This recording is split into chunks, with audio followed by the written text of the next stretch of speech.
Ipagbabawal na nga ba sa Pilipinas ang paggamit sa Binance? Ito sa BitPinas article, sabi dito, Philippines SEC issues advisory against Binance for unauthorized operations. So alam naman natin na yung mga ibang exchange application talaga dito are not authorized to operate or yun nga mag-sell ng securities.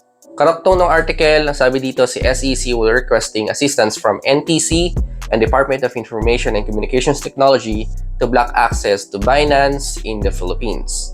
Dahil doon, pagbabawalan yung mga users nito na ma-access yung website and of course yung application nito sa loob ng Pilipinas. Pero mga paps, take note, no, hindi naman to tipong isang bagsakan lang, hindi nyo na ma-access yung account nyo.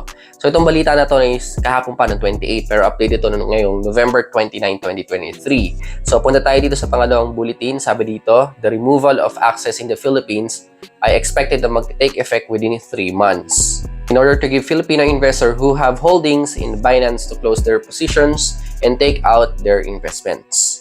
So ayan, no, meron pang time para ilipat yung mga crypto funds nyo kung meron mong kayong Binance account. And doon tayo sa pangatlong bulletin, sabi dito, additionally, sa SEC ay nag-request sa Google and Meta, yung operator ng Facebook, to prohibited online advertisement from Binance appearing to users in the Philippines. And mga paps, pansinin nyo yung nasa pinakababa, ang sabi ni SEC pa, karagdagan dito, na mag-i-start silang start naming unlicensed exchanges dito sa Pilipinas.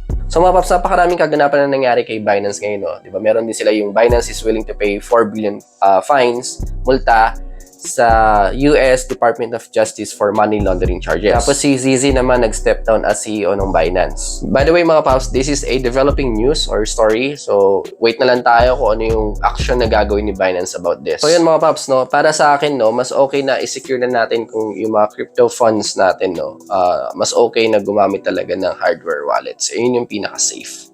So yun lang mga paps. Thank you. Bye-bye.